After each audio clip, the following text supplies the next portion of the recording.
কি ভাবছো? হেরে গেছো? সবাই হাসছে তোমার উপর। নামাজ পড়ো, চেষ্টা করো, ধৈর্য ধরো, অপেক্ষা করো।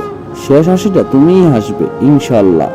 আর শীঘ্রই আপনার রব আপনাকে এত বেশি দিবেন যে আপনি খুশি হয়ে যাবেন। আমি অল্পতেই হাসি, অল্পতেই খুশি।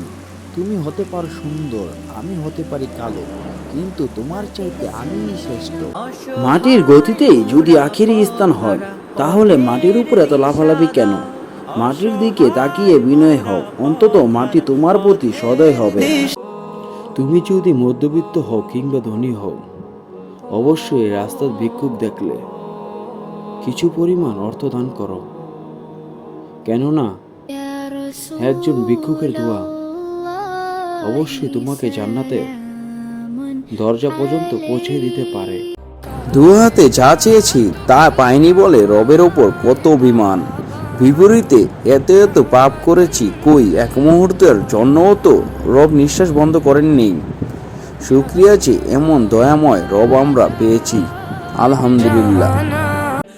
একবার নিজেকে লাশের ওই যাত্রীটা আপনি মনে করে দেখেন, কি আর আছে আপনার কাছে?